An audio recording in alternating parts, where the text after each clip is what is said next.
video. In this video, we are going to discuss a problem statement which is taken from Harvard University. This problem statement is based on hospital readmission for patients. The session will be taken over by Hari. So, let's see through a scenario. We are going to a hospital and we have some unluckily we having some issues and we have been going through some treatments in a hospital. And after some days, we have cured and discharged from the hospital. And some other symptoms are occurring to our body, and we need to have a recheck. So for that purpose, we are going for the hospital. So in that time, what if they treat us as a new patient? Like they need to asking to fill all the forms about our health issues and taking all the samples, test samples, and going through a number of tests. This will make both issue in cost wise, revenue stream wise, and then patient's health maintenance. So to secure this, we are going through this data analytic process. So first process as we go from data collection and pre-processing. So in data collection, based upon their previous treatments and records, we need to collect the particular person's data from their hospital records. So after that, we need to check and revise that data. Like if any other error data or other data is something missing, we need to clarify it. So after it, we need to pre-processing.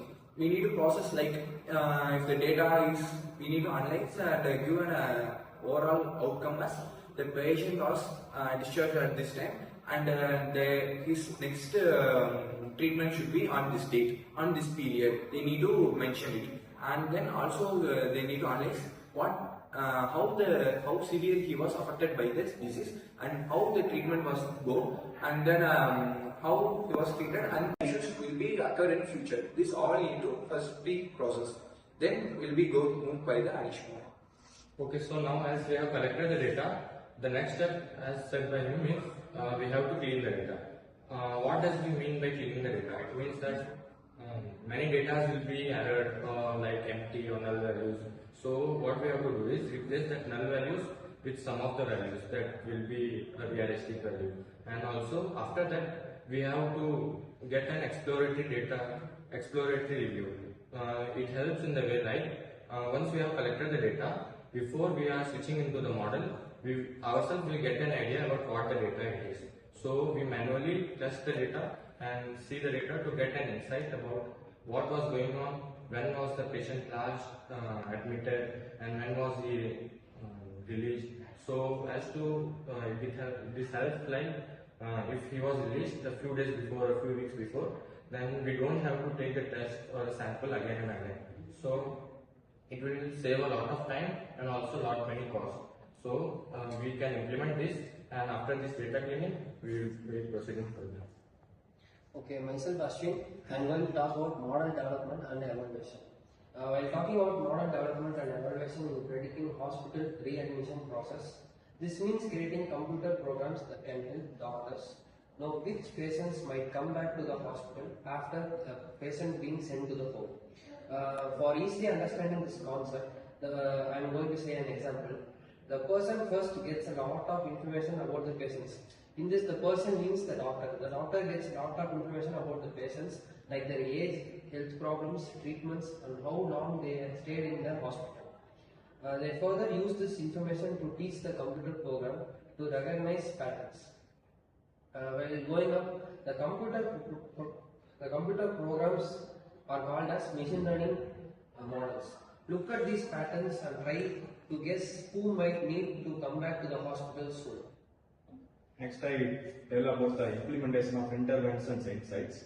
So, our predictive models, which are doctors and staffs are supporting to the patients, which is at a high implementation of interventions and insights using predictive models. The members support to doctors and hospital staff by using predicting high risk for patients. They prepare for simple and clear reports for the doctors and staffing hospital staffs. That helps to clear the treatment at the right time, at right care at right time, which helps to prevent serious problem in serious time, and which helps to improve our overall patient satisfaction and makes hospitals work more efficient.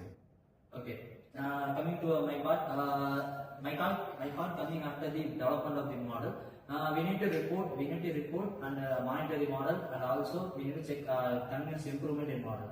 Coming to the reporting model, we need to check whether the model is working perfectly by implementing it in real life examples, like whether the patients are getting readmissions in our hospitals. We need to check whether the readmission rate is going down, so that we can assume that the patients are getting cured. So we need to monitor this regularly, and we need to update this. If the model readmission rate is going up, it means the patients are not getting cured. So we need to upgrade the model to give the accurate predictions about the disease and medications. Okay.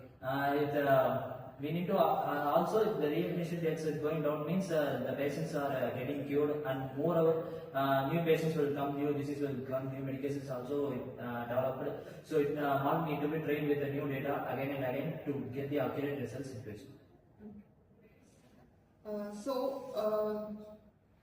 To get rid of the problem faced during this readmission for the patient, we have undergone this process. First, we have pre-processed the data, and we have cleaned the data, and we have modeled the data using machine learning, and after that we have implemented, and from that we have got some insight.